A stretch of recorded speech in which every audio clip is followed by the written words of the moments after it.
Today on Conversations Aloud, we're asking two main questions. Number one, is the US changing the world order, the order that it really created? And number two, is the US moving away from being a democracy? And was it even intended to be one? We're joined by Seth Bush, who is a political scientist and an author with direct experience in both the US military and within government. Welcome to the show again, Seth. This is the second time we have you, actually. Yeah, thanks for having me, Howdy. Hopefully everything goes fine this time. Yeah, great to have you. So, you've been in the U.S. military and you've seen kind of the government from inside. Do you see a real shift in the U.S. foreign policy, 20 years ago compared to now, or is the recent administration really simply repurposing old strategies? Because to many, it's kind of a new kind of power projection that we're seeing from the current administration. I would say yes and no, right? If you look at uh United States going into Iraq and Afghanistan, the second Bush administration, there was a real inference on building a coalition of the willing to go with us there, right? So we had some legitimacy, uh, just a group going together. You saw that under the Obama administration for sure. There was still this like, hey, we're going to commit to the things we're doing in the Middle East and on the world stage together. The first Trump administration tried it a little bit. They didn't much care for it because America first, obviously. The Biden administration is trying to go back to the way things were under the Obama administration, but there was such a backlash from Americans who were just really exhausted from 2 decades of war. And the new second Trump administration, a lot of our impulses, given light of day, that have been suppressed for a long period of time in like the foreign policy arena. Uh, I mean, is it fair to say that the current administration is doing the big stick and talking loudly? Yes. Does the average American want it? No. Yeah. Yeah, I guess it goes against what uh, Trump said at the beginning, which is no wars, no interference. He made a huge speech in the Middle East about those days are done, those days are gone. We're not going to tell you how to build your own places. You just kind of rule in your own way. But at the same time, I'm seeing some kind of difference between the U.S. allies. He's kind of attacking U.S. allies this time, which is, I think, unprecedented for the U.S. NATO is at risk. He's attacking Europe, whether that's through tariffs or taking Greenland because he wants to. So I do feel like there is some kind of realization that U.S. can do this alone and it will focus on its own interest and just ignoring that its allies.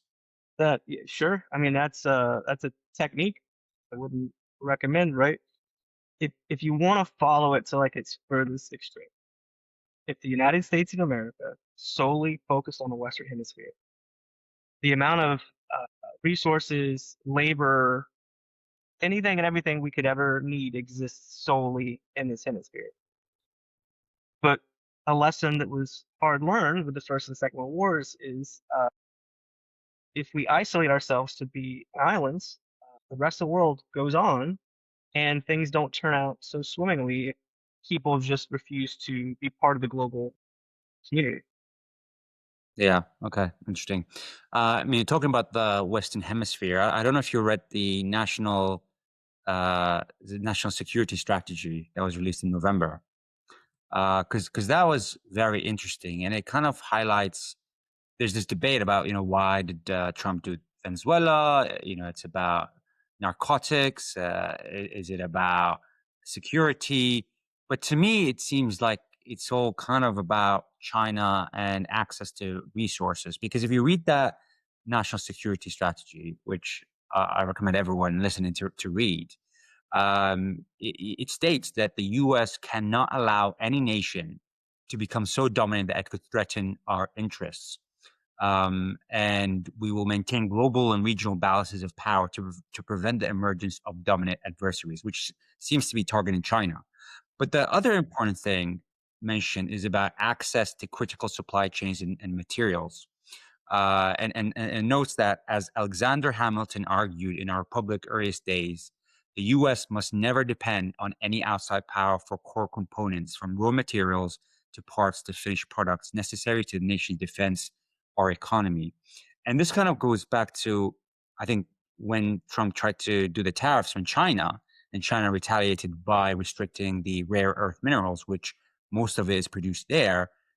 I think there was a realization that China has more power than was first expected, and it could retaliate. And the defense industry needs that rare earth minerals.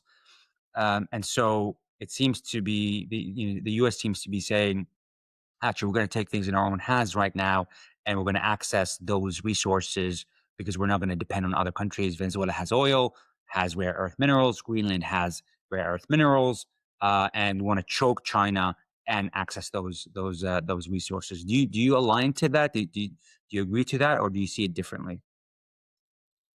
Uh, we know so it's a fair point, and I think every nation wants it to be true that no other nation has the ability to cut off key resources that enable their economy and their day-to-day life, right? Like that's a fair way to look at it, regardless of what nation you're coming from, right? The American response. So about 1995, 1996, under the Clinton administration, there was a big push to get China to join the WTO, right? And there was this overwhelming belief that we were never going to be able to militarily defeat the Chinese, but if we get them to be part of the global order and the standard of living starts to increase, naturally over time their society will democratize and they'll join the rest of us. The Chinese had a different opinion, right? So the way the Chinese looked at the collapse of the Soviet Union was a positive. They did not look at it as a positive. This is a freedom movement where people were liberated from, Soviet tyranny. This is absolutely terrible in every sense of the word that their system collapsed.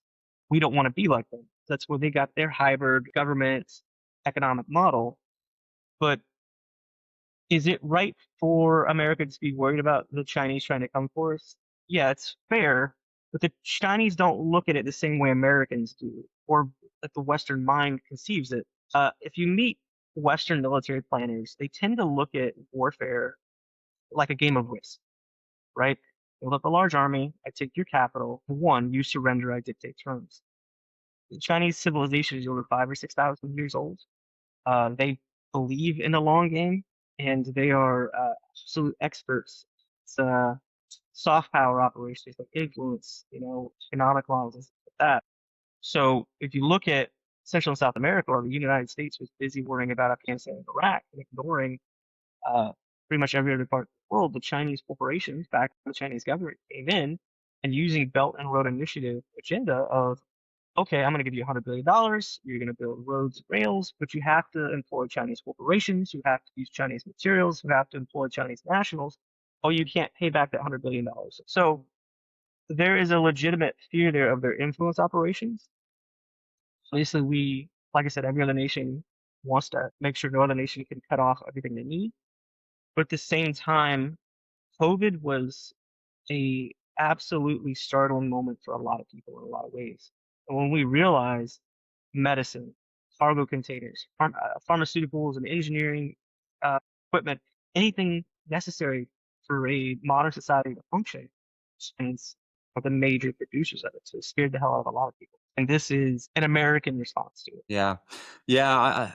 I think it was a wake up call, COVID, because I think everyone realized everything is made in China, and at that moment, China restricted production and exports to the other world because it was focusing on its needs, which resulted in chaos because people couldn't access goods that they needed to respond to this. So you're right. Yeah, it was a wake up call. I mean, from your experience, how does the U.S. military view its role in national strategy? Is the military an instrument of policy, or does it more shape policy? It is completely an instrument of policy, right? Now, you could say that it influences policy in the sense that uh, the administrations will come and say, this is the outcome we want, or, what are our biggest threats? And based on that, expert level information from military planners, that'll shape policy to a degree. Yeah. There's an argument that, um, sure, the decision is made in kind of Congress with the president, but they rely to make those decisions. They rely on certain information being provided, and some people in the military, whether that as the whatever agencies you want to choose, sometimes dictate the information in a particular way to push the decision to be made that's aligned to what they want. And there was a big thing about Vietnam and how information was either curtailed or set in a particular way to kind of ensure that the war continues. So that there is a kind of like, yes, they don't have the decision, it feels like, but they can really influence the decision. Yes, that's very true. If you look at Dereliction of Duty, which is written by a retired general named H.R. McMaster, he talks about Vietnam. He talks about the Joint Chiefs of Staff and the Secretary of Defense Robert McNamara. And like it is how you describe it. Like there was a Zardan saying, "We're not going to let communism spread to Southeast Asia, and this is what we're going to do." And constantly influencing the president to increase, military operations and troop deployments. Like for sure, right? I mean, I guess going back to it, ultimately, yes, the decision is with the President of the United States. He's advised by his cabinet secretaries, he's advised by the Joint Chiefs. But do they try to influence it? Absolutely. Because the military is a hammer. The hammer is going to look at every situation trying to find a nail. Yeah. Um, do you see international law mattering anymore? It seems like the rules that were written by the U.S. and the institutions driven by the U.S., like the UN and the International Criminal Court established after World War II, are being broken by the U.S., where the U.S. is doing what it wants without regard to international law, or at least that's how a lot of people see it. Do you see it in the same way? Well, you have to look at it from a perspective of just like the average American, we don't really like the concept of international law because it's a foreign power dictating to us how we can live our lives. So that's why you won't see Americans overwhelmingly excited about like the Paris Climate Accords or other things where like the consensus coming together in a group of dictating to the American psyche has a deep-seated mistrust of authority, as a whole, especially government authority. Now, as far as like the rules-based order, which everyone wants to talk about, you really have to ask the question like, was there ever really a rules-based order, or was it just window dressing to make people feel more comfortable about this, right? Groups feel a lot better when there's consensus. It doesn't need to be right, it just needs to be consensus. The United States, for sure, like we do what we want, right? But so did the Soviet Union, so does China with regards to a lot of its policies, right? It's, I mean, and the autonomy of European nations, which is really up to debate right now with the concept of the EU. Like, there's a lot of pushback there, but I would say that it has done more good than harm because it makes us take the time to sit down and actually like, what are we really trying to do here? Hey, I'm telling you as America, like I'm just going to do this. Like you can say what you want. What are you trying to do, America? Like, we have to talk. So I can say that it has had a real cushioning with things. It's made us reconsider how hard we want to go in certain directions. But like at the end of the day, the more power a nation has, it's going to do what it wants. Yeah, yeah, and I think we're seeing that now. I mean, we always knew that America obviously is the most powerful country, especially from its military. But it was under the guise of there is some kind of rule of law that, even though for countries like Iraq, they knew that that wasn't true, but for a lot of in the West, they saw the U.S. as a beacon of what the right thing being done. But it feels like that is slightly kind of breaking down, or the veil is kind of being removed. Um, I want to kind of jump ship now to the second question about democracy. I've had a lot of discussions where people say that the U.S. actually was not established as a democracy by the founding fathers, because many argue it's a republic, which they see different to uh, democracy. Do you agree to that? Do you see a difference? No, not necessarily. I mean, America was intended to be a republic, right, with democratic institutions. And the founding fathers, like, they grew up under the British parliamentary system. So they saw the flaws with that direct democracy system, right? And I mean, George Washington in his farewell address warned about political parties, right? Because you just end up creating tribalism all over again, and then it stops being about the common good and it becomes more about what can I get from the group. But we transitioned to more of a democratic nation in the sense that things are decided more by popular vote than they are by the balancing act of like a Senate and so it was intentional, right, initially, that the House of Representatives would be decided by a popular vote. That was the end all be all. Most votes get you in. The Senate was supposed to be chosen based on state legislatures. The intention there was a balancing act between just the popular vote and to make sure that there's accurate representation. So, like, there's all kinds of wonderful things that come out nowadays about voting and whether elections were fair or not, right? In the United States, and there are many groups who point out, like California, for instance, is known for being a supermajority Democrat, right? Like 60%, 50 plus, 60 plus percent of people vote Democrat. What happens is basically almost every elected federal official is a Democrat for the state of California. That is overlooking that 40%. So had the state legislature been deciding who was in the Senate, there would have been more equal representation based on the actual wants of the people as opposed to just a popular vote. But we've really transitioned past those things to where they want everything to basically be a popular vote. One of the big things they want to get rid of, or these conversations to get rid of, is the electoral college, right? We just want it to be a popular vote. That would mean that basically Chicago, New York, Los Angeles, and a handful of other cities would just pick the American president, and that would be the end all be all. And the argument is, why would the president go to middle of nowhere, Iowa, Nebraska, and North Dakota if he just needs to go to 10, 12 cities? Mm, okay, I see. Um, and and and I guess um, the argument is that obviously there's a lot of benefits with democracy. You want people to be represented. You want people to be involved in the decision making of the government. But the issue about ruling by the majority is that it comes at the cost of the minority.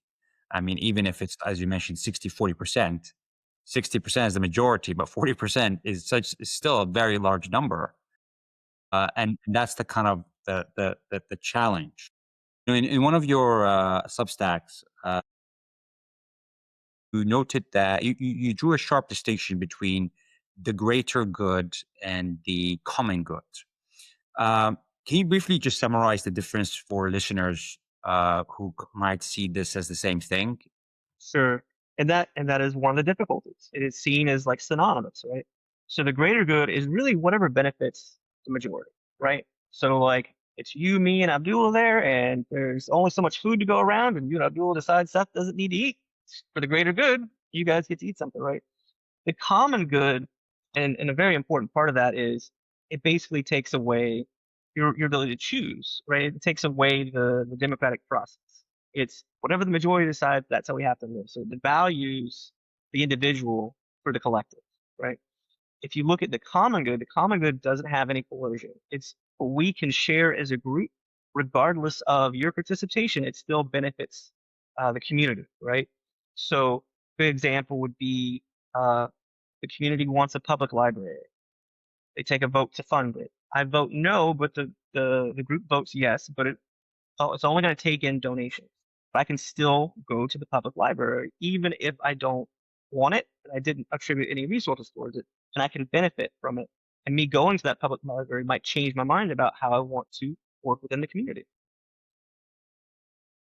Yeah, I guess the problem is who makes that decision, because some might say it's something might be for the common good, but it's not. People don't see it that way, and so it becomes very difficult to make those decisions. Because you also note that for democracy to exist in its truest form, people must have the right to choose both what they will participate in and what they will abstain from.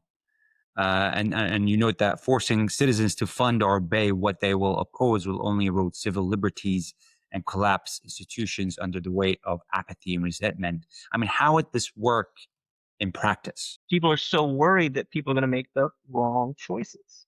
People aren't going to do what is necessary, right?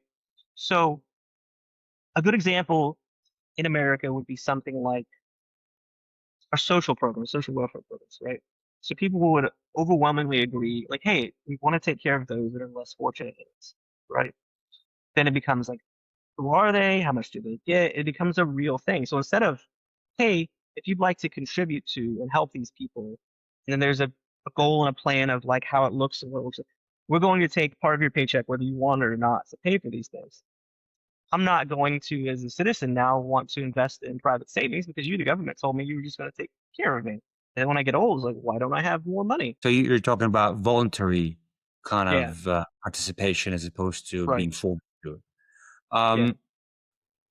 Do you do you think that, and one of the maybe consequences of that is inequality, because a lot of supporters of redistribution might argue that without, let's say, coercion, the vulnerable are kind of left behind.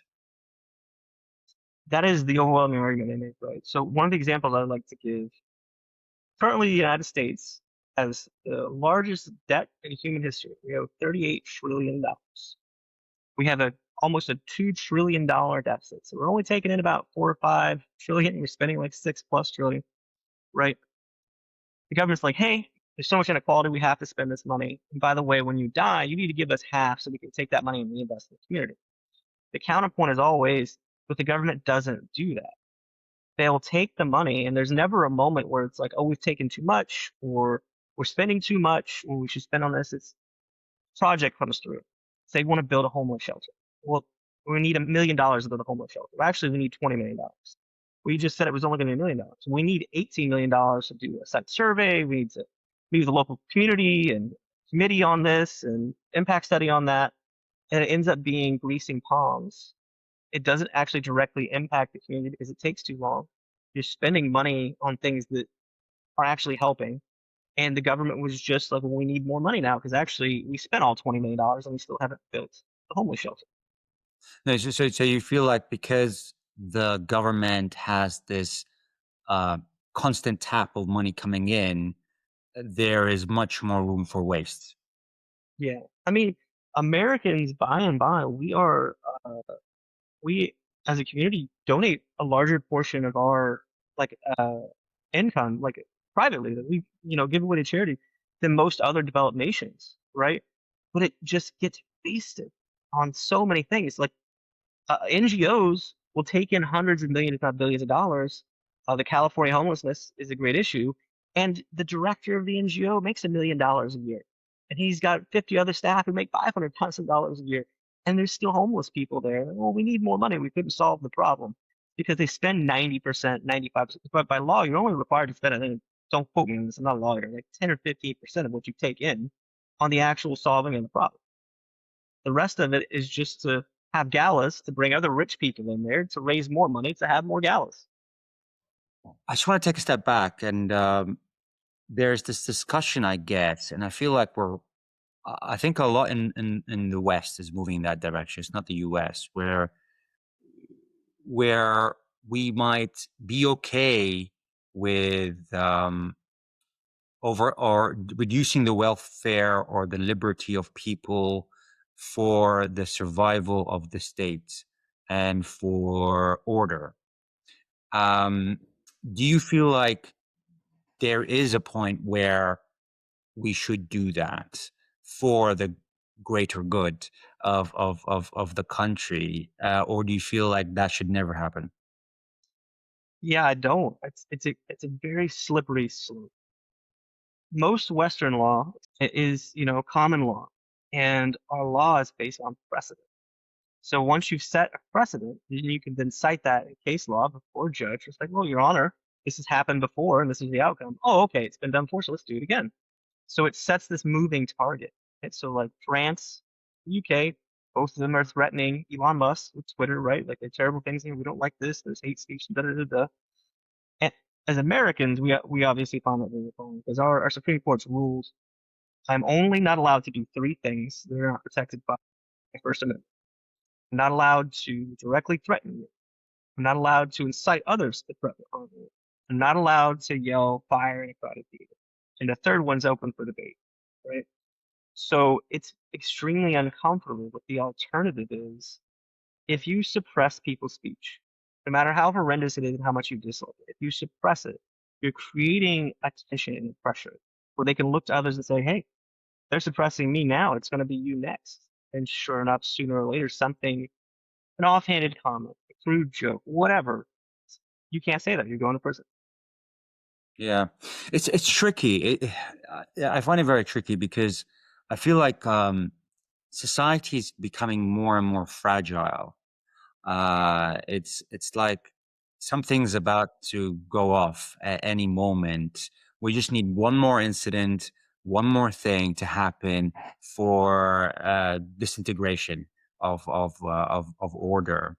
And so governments see this as, well, we need to make sure that, people are not sharing misinformation, egging people on, and inciting violence. And so, is it worth kind of curtailing some of these liberties, especially? I mean, sometimes it's for temporary basis, but then it becomes permanent. So, is there kind of a benefit? And a lot of people will argue there is a great benefit of that, especially in cultures where there seems to be a huge disagreement, and that disagreement is growing into violence because one part of a group sees the other as the enemy, even though they're part of the same country, and that they are the reason why everything's breaking down. And so they're very easily able to kind of enter into this kind of violence and rioting, which we kind of saw in the UK in last summer when there was huge riots and kind of breakage and everything. So there is a lot of people have that feeling that it's that we see the benefit of that. Yeah, it doesn't come from it. It never necessarily comes from a bad place. There's always a good intention, right? But the road to hell is paved with good intentions, as the saying goes. And I think that the real danger there, like, you're not wrong. In Europe, it's very much a mentality of maintaining cohesion within the state, within the community is more important than anything else, right? Europe had centuries of all kinds of upheaval. So it's easy to understand why European mentality is like we want stability above all. Everything is negotiable except for stability, right? Which argue like that is probably what led to the instability because you just say that we have to maintain a status quo no matter what. Whose status quo, right? Like who does that benefit? And there is this real resentment in the West again.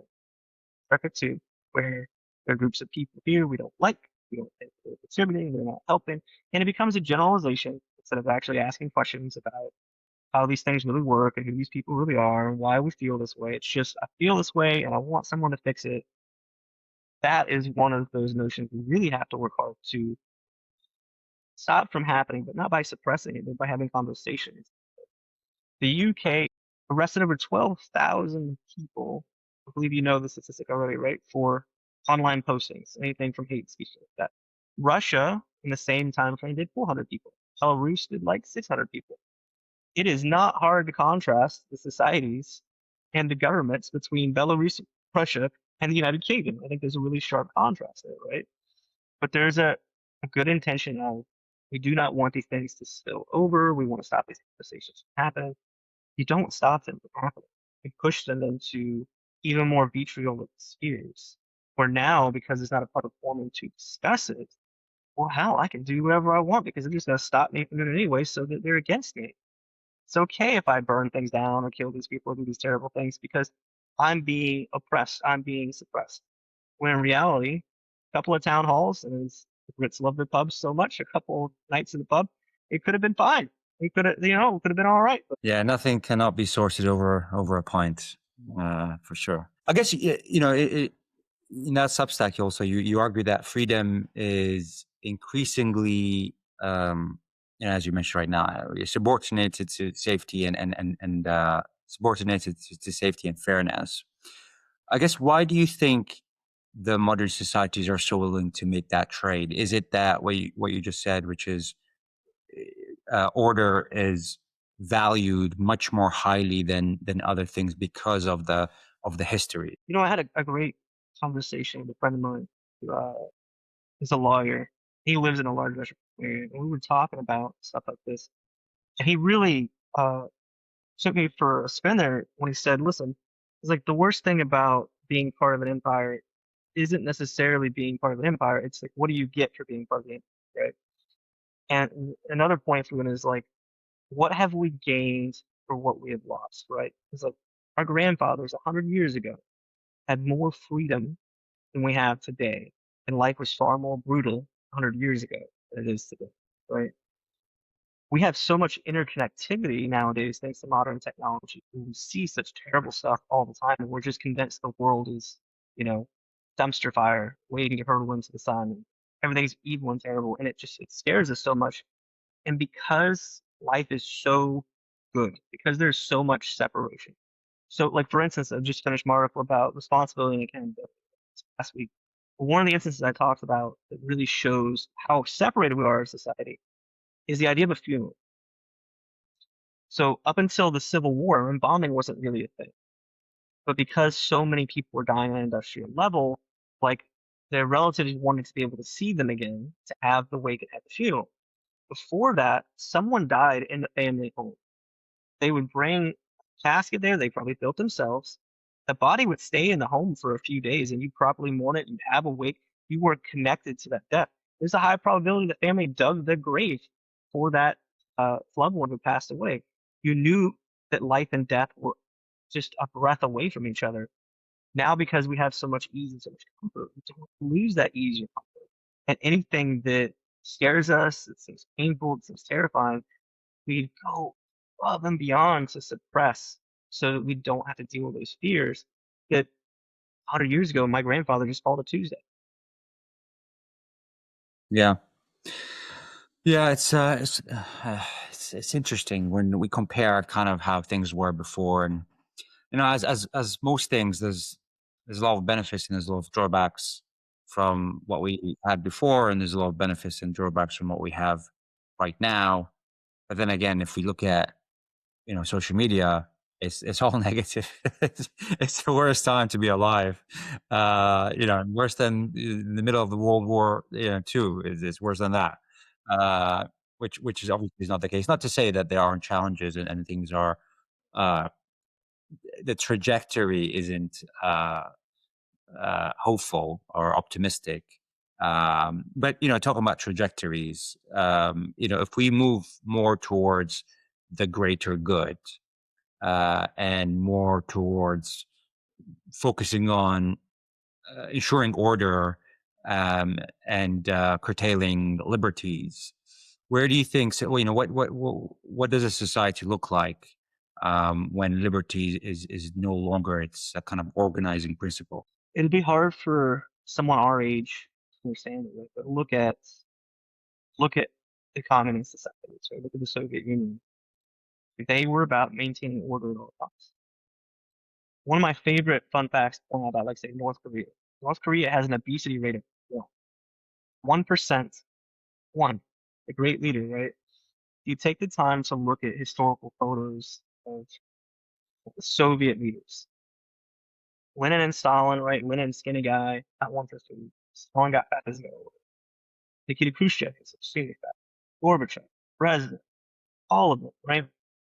They lived in, the states housing, which was really the palaces from the czars they now lived in. They had servants who fed them the best foods and the best alcohols. They had dachas and summer homes when the winters got too cold. The average Soviet citizen had no concept of it. But they maintained the status quo. There was unity at all costs. There was no liberty, not for the average individual. And so I think that we look at that is the state we get where there's a weird sharp contrast now between like statism at all costs, where life is dictated by a technocratic society of uh, established elites who go to the right institutions, who have the right accreditations, right? China just said you can't comment on things you don't have a background in on social media, like you don't have education or certification there. And you get a group of people that'll live in their own spheres, in their own bubbles, have no concept of the average person's life, but they'll have liberty to a degree. The rest of us will just have to suffer. I think it'll turn us into a really bland, banal society with industrial suffering. Well, yeah, I guess what can we do to ensure that doesn't happen? Do the most painful thing we can think of: more conversations and more debates, right? People in America are shouting boogeymans left and right, right? So either it's the tech billionaires who own everything and we should eat the rich, or the new mayor of New York, Zoran Mamdani, like this guy said, we're gonna do away with rugged individualism and embrace the warm collectivism, right? And like Americans are like, oh God, either socialism is the absolute answer and the rich are bad, or like you don't think I should own whatever I want. The best thing that could happen for America is the fact that Zoran Mamdani, right? The best thing to happen for America is his polar opposite gets elected, like Texas or Tennessee. We have the ability to see how those things play out. We have a media that should be covering it, having discussions about it, and it's, the best disinfectant is the light of day. Mm. Yeah, I mean, one of the, because social media gets a lot of, and the internet gets a lot of bad, a bad reputation really for sharing misinformation. But at the same time, it does allow us to see things that we would not normally see and have discussions and gain insight. Because to me, it seems like the media, the established media, they all have a particular narrative, and it's very hard to understand or see another perspective, understand a different perspective, if it wasn't for the social media and the internet. So that's one of the great things that we have is the ability to access those things and have debates. I'm in London, you're you're in the US, to understand those things and dig deeper a bit. For sure. Seth, it's been great speaking to you. If people wanted to reach out more, or see the work that you do, where can they do that? So obviously, they can, like you, find my Substack, unlicensed philosopher. There, I do not have a license, and yet I philosophize. You can find me there. I write a weekly op-ed column for the Modern Treatise, which is a libertarian publication.